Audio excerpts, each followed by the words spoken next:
What's going on, guys? Welcome to Rants Red Talk, where we touch on the topics that you guys hit me up with on Twitter. Let's get straight into it. First one coming from, the name says Ricky Watson. The director of football talks have quieted down a bit. Will that be a setup for next season? And with a director of football, do we really have to look further than Ollie and the dream team? For me, no, we don't, innit? I think we've seen enough in terms of attitude-wise. Like Ollie, if you could get the job on just speaking, Ollie's got the job in it. Like, he hasn't said a thing wrong. They're asking Ollie, what are your goals? He's like, we're Manchester United, we need to win shit. Which is the opposite of what Pochettino's saying at Tottenham. So it's one of them things where Ollie gets the club. It's like having a fan managing the club. Like, he makes the substitutions that we want to see. He drops the players we want to see dropped. He plays the players we want to see play. Like he gets it, innit? And I think with McPhelan in there and McKenna and Carrick, I think all the bases are covered. Instead of relying on one man to kind of cover all the bases, which isn't really realistic. There's only one Alec Ferguson and he's long gone, do you know what I mean? So I think between the four of them, we kind of get that. So I think with a director of football in place, we could literally be unstoppable. Like, if we're getting the right kind of players in at the right kind of prices, the right profiles of players, with this management team, they're going to come in, they're going to enjoy it. They're going to enjoy the camaraderie in the dressing room, because right now our team spirit is sky high. Sky high, bruv. And anyone coming into this group of players on the high that they're in, especially if we continue to play like this for the rest of the season, bro, like next season, realistically, like we'll be challenging for the title. I already said previously that we have the players now to challenge for the title, and a lot of people turn their nose up at me, but now you're all looking really stupid because man, I won 8 on the bounce and we've won them comfortably. If we started the season like this, we would be in the race for the title. We would. Over the Christmas period, we're the only team that didn't drop a single point. And this momentum that we've got going now, imagine if we started the season like this, we would be competing for the title. I'm not saying we would have won it, because I still think that we're a little bit behind Man City. I don't think we're behind Liverpool at all. I think that we just didn't start well, but I think we're as good as Liverpool right now. I think that Man City, in terms of squad depth and squad quality, they're slightly above us, but I reckon a couple transfer windows could sort that out, bruv. Like maybe even one transfer window, if we have a good transfer window, and a director of football would bring that. So I think that's got to be our priority for the summer. The next one is Knight Tim Cena. I don't know. Bruv, considering how Kante is being deployed at Chelsea, do you think we have a chance to sweep for him in the summer? Listen, we do have a chance to sweep for Kante. I said last summer, when they brought in Jorginho, and they were like, they knew what Sarri ball is, innit? And they knew that Jorginho was a focal point. As soon as you knew that he was going to be playing that deep role, I would have slapped 100 million in for Kante. I don't give a shit, he's worth it. Because you bring in Kante, yeah, like, we win the league, you know. Like, that's how big a player he is. Like, you bring in N'Golo Kante in there, with like Ander Herrera and Paul Pogba, or even, bruv, like, it's mad. You don't understand. Like, the little bit of extra defensive work that Pogba has to do now, he won't have to do at all. Because having Kante in there is like having 2 men in there. You get N'Golo Kante, yeah? Bruv, it doesn't matter who we play. I don't see us losing to City and to Chelsea and them, man, if we have that in midfield. Because the way they control the midfield, like I said against Arsenal, whoever wins the midfield battle will win the game. Because it's a shootout. 2 good attacking teams, but it's who can feed their attackers more frequently. And that was us. So if we had N'Golo Kante, I think that changes the whole complexion of the title race, bruv. That's how much I rate the guy. Like, I would have slapped 100 million in for him. I think that Kante is available for the right price. One, I don't think Kante will push for a move because he just signed a new deal, and he's not the kind of guy that would do that. But I do believe that Chelsea could be talked into selling him. That's if Sarri's still there next season, because the way he come out and started sticking it all over the Chelsea players after the Arsenal defeat, boy, he better not lose that dressing room. And I don't really rate that sorry ball anyway, man. I think it's rugby union, bruv, backwards and sideways.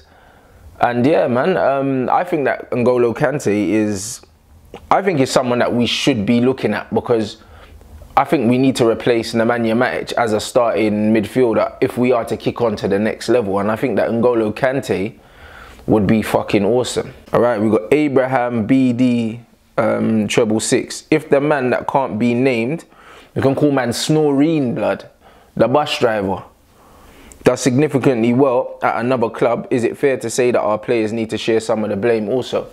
Hell no, they don't.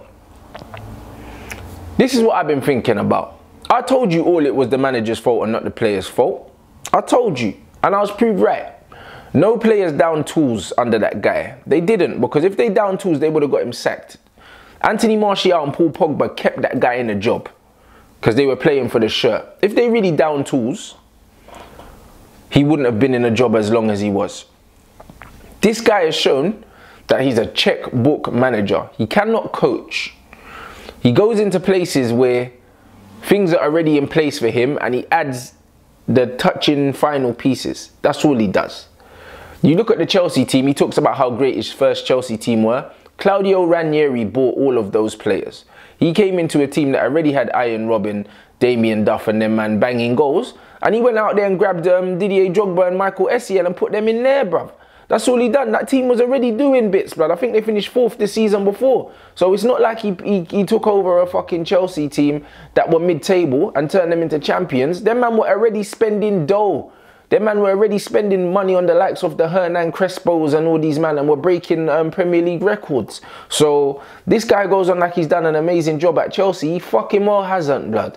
He came in and what he does is he gets a team with very high quality and attacking structure, and he makes them a more well-rounded defensive unit, and then he relies on individual performances higher up the pitch to win him games, individual moments. Do you know what I'm saying? When you've got people like Duff and Robin running at players and beating players and creating stuff, that's not from the training ground. That's off pure talent. When we didn't have that high level of attacking talent at Manchester United because we had kids, we didn't have a CR7, do you know what I mean? Or a Mesut Ozil or a Karim Benzema. We didn't have that. We got young Rashford in his 20s, young Martial in his 20s. Like, we didn't have these experienced players. I would actually say if he came in when we had Rooney and Van Persie and them, man, he would have probably done better with that squad because it was an older squad. But we came into a squad that had the second youngest average age apart from Tottenham Hotspur, and he can't manage young players because he's a terrible coach.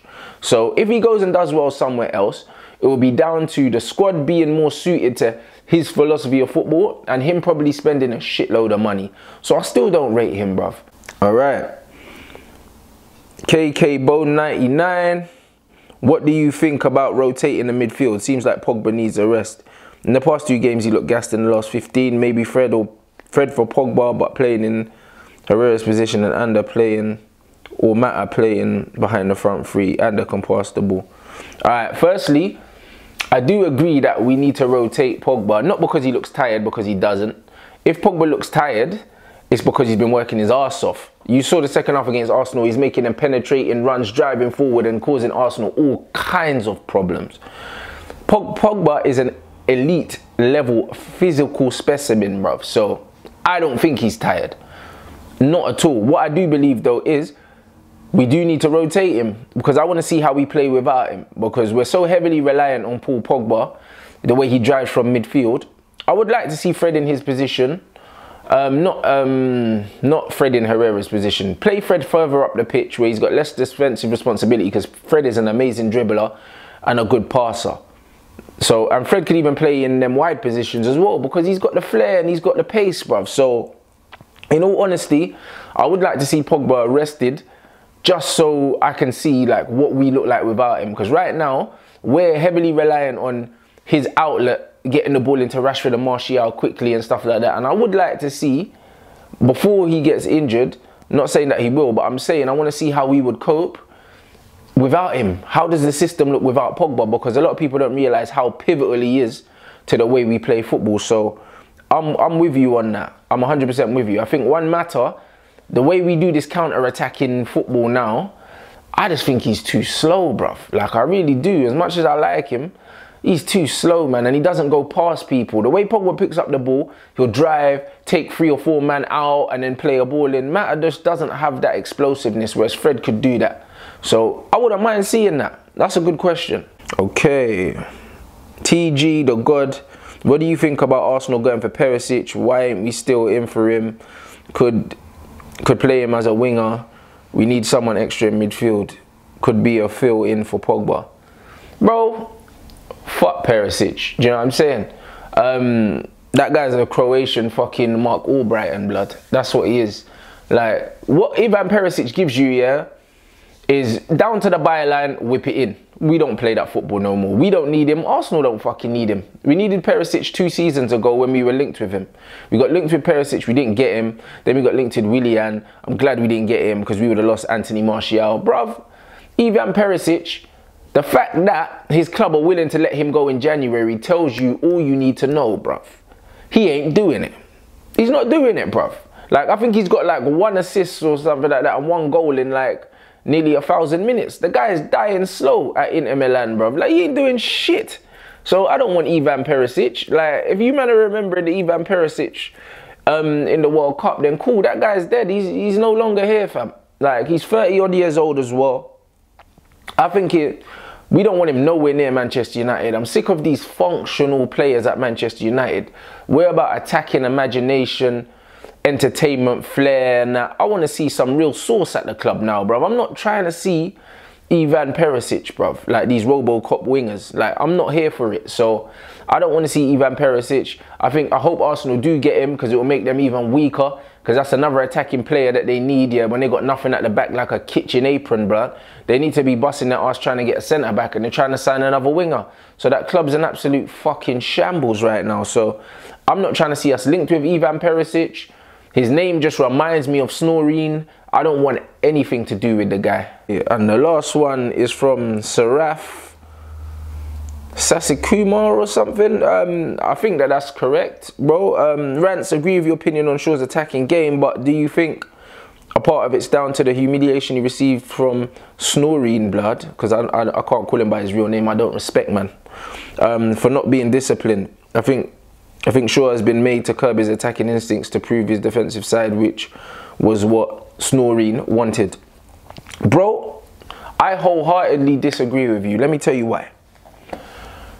When men are talking about attacking instincts, if Shaw had attacking instincts, yeah, why the fuck is he not attacking? Because Marcus Rashford had attacking instincts which were curbed underneath Snoreen, and as soon as he left, Marcus Rashford's fucking tearing the grass up, doing flip-flaps, doing nutmegs and all of these things that he wasn't doing. So if that's your instinct, then you automatically revert to your instinct as soon as the shackles are taken off. The shackles have been taken off Luke Shaw, and he's still diabolical going forward. Yeah, he played a good pass to Lukaku, yeah, for the second goal against Arsenal, but that was the only pass on. Like, Lukaku was in acres of space. The only good thing about that was the run when he came inside, but the pass was like, it's a standard pass. But saying that, go down the fucking, he never goes down the outside, bruv. Like, cutting in is what Luke Shaw always does, because he feels safer. He doesn't trust his pace. He don't trust his dribbling to take someone down the outside, so he always comes inside. And he either dribbles inside or he passes inside.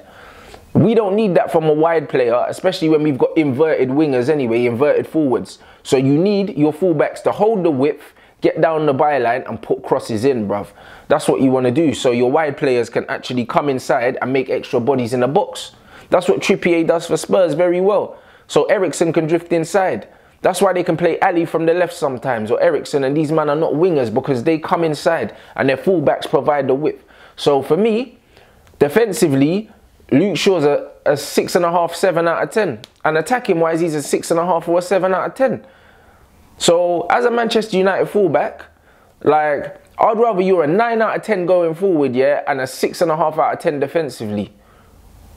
I'd rather that. Or I'd rather you're a 9 out of 10 defensively and a 6.5 going forward, because then at least I could say, you know what, you don't offer us going nothing forward, but you don't get skinned down the outside. I think Luke Shaw's too much in the middle of both. Like, he doesn't excel either way, and that's what makes you average when you don't excel either way. And for me, we are not about average players, blood. And that's why there'll always be questions for me on Luke Shaw. Until he can put a cross in, yeah, that beats the first man, I'll always have an issue with him. I will. And it's not even personal. Because he was on corners the other day against Arsenal.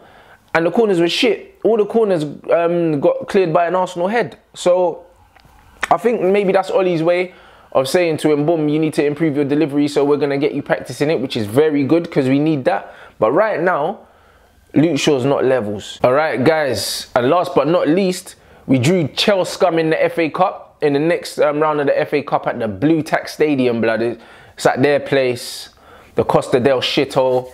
And I'm feeling confident. It's a hard tie. It was definitely fixed. City got another fucking easy tie, bruv. That oil money's doing them well.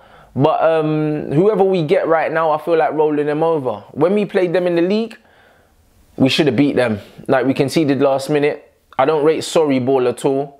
And I honestly think that we're a different team now, different animal.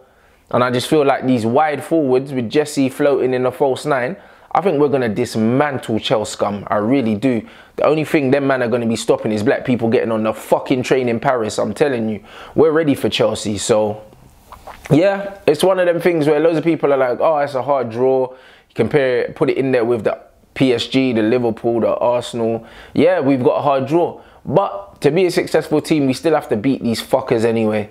So am I worried about Chelscum? Absolutely not, guys. Absolutely not. All right, and that was Rants Red Talk. Make sure you drop your comments below, guys. Let me know what you think about the Shaw situation. What do you think about N'Golo Kante? DOF, do you think that that's the missing piece in the jigsaw and we can keep the coaching staff as is?